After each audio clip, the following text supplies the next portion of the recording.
ایک شخص امام غزالی کے پاس آیا، اس نے کہا جی مجھے یہ مسئلہ ہے.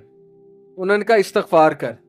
بڑا حیران ہوا، کہتا ہے میں آپ کو مسئلہ بتا رہا ہوں، آپ کہہ رہے استغفار. کہتے استغفار کر. ایک اور مسئلہ لے کر آیا، کہتے استغفار کر. ایک اور شخص نے کوئی مسئلہ پریزنٹ کیا محفل میں، کہتے استغفار کر. تو بعد میں ایک ان کے دوست سے پوچھا کہ ہر بندے کو استغفار، اس کا مسئلہ اور ہے، اس کا مسئلہ اور ہے، اس کا مسئلہ اور ہے. تو کہتے تم نے سورہ نو نہیں پڑھی؟ حضرت نو کیا کہتے ہیں اپنی قوم کو کہ استغفار کرو، اللہ اولاد دے گا، اللہ جو ہے وہ مال دے گا، اللہ تعالیٰ رزق دے گا، اللہ تعالیٰ کھیت دے گا، باغات دے گا، بارش برسائے گا. ہر مسئلے کا حل تو استغفار ہے. تو میں نے سب کو استغفار کہا، تو اس لیے استغفار اللہ کے ساتھ معاملہ. لوگ دکھ دیں گے آپ کو، ہمارے نبی سے زیادہ دکھ کس کو دیا ہے لوگوں نے؟ جب نبی کو لوگ دکھ دے سکتے ہیں تو ہم کون ہیں؟ جب بہترین انسان کو، سچے ترین انسان کو دکھ دیا جا سکتا ہے تو ہماری کیا اوقات ہے؟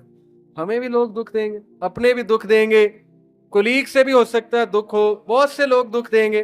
لیکن دکھ جو ہے یہ نبیوں کی میراث ہے، یاد رکھیں. اگر دکھ اور غم بری بات ہوتی تو نبیوں کو کبھی نہ ہو. یہ بات یاد رکھیں. ہر نبی غم سے گزرا، ہر نبی غم سے گزرا، ہر نبی مشکل سے گزرا. اس سے گھبرانا نہیں آپ نے. یہ اللہ درجات بلند کرتا ہے آپ کے.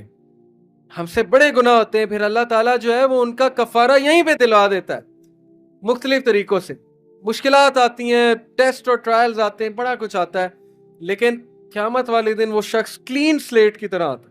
حدیث میں آتا ہے کہ قیامت والے دن کچھ لوگ بالکل کلین آئیں گے، ان کا اعمال نامہ صاف ستھرا ہوگا. تو کہا جائے گا یہ وہ لوگ ہیں جن کو دنیا میں بڑی مشکلات فیس کرنا پڑی لیکن صبر کیا انہوں نے اللہ کے فضل سے. اور آج اس نتیجے میں قیامت والے دن کچھ نہیں ہے ان کے اعمال میں، یعنی برائی کچھ نہیں ہے، صرف ان کے اعمال میں اچھائی ہے.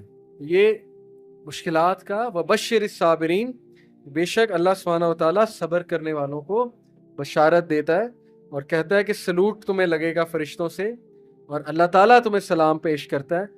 اور قرآن میں صبر کا جو لفظ ہے یہ 100 بار تقریباً آیا. صبر کا لفظ جو ہے قرآن میں 100 بار آیا. اور جنتیوں کی سب سے بڑی خوبی صبر ہے کہ یہ صبر کرتے تھے، غم پہ صبر، برے رویوں پہ صبر. صبر کا مطلب ہے برداشت کر جاتے تھے، لڑائی نہیں کی، بلا وجہ پھڈے نہیں کیے، صبر کر گئے، پی گئے، غصے کو پی جانے والے. یہ بہت پسند ہے اللہ سبحانہ تعالیٰ کو، بہت پسند ہے.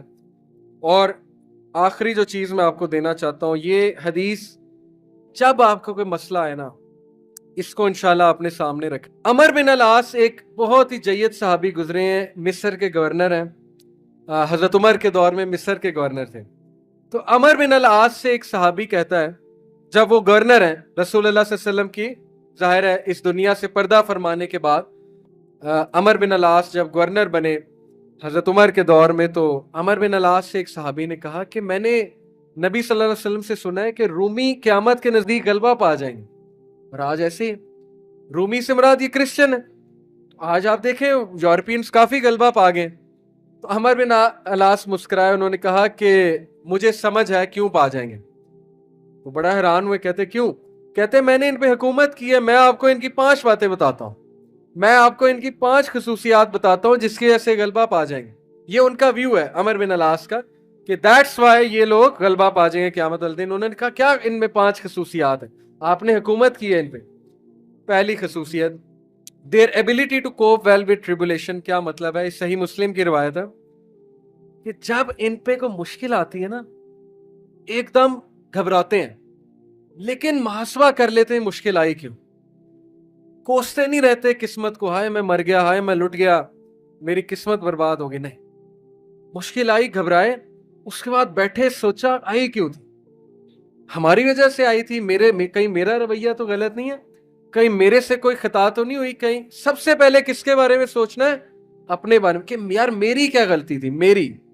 یہ سب سے پہلے انگلی ادھر ہونی چاہیے، اس کے بعد انگلی وہاں ہونی چاہیے. اچھا حالات میں تو نہیں کوئی مسئلہ، میری اسٹریٹجی تو کوئی غلط نہیں تھی، کہیں کسی کو میں نے غلط دوست تو نہیں بنا لیا، کہیں میں نے زندگی میں کوئی غلط رازدان تو نہیں بنا لیا، وغیرہ وغیرہ. سب سے پہلے انگلی اپنی طرف، اس کے بعد سوچنا ہے بائیں. تو سب سے پہلی کوالٹی کہ جب مشکل مصیبت آتی تو سوچتے ہیں کہ یار یہ آئی کیوں. their ability to recover quickly after a disaster. اور جب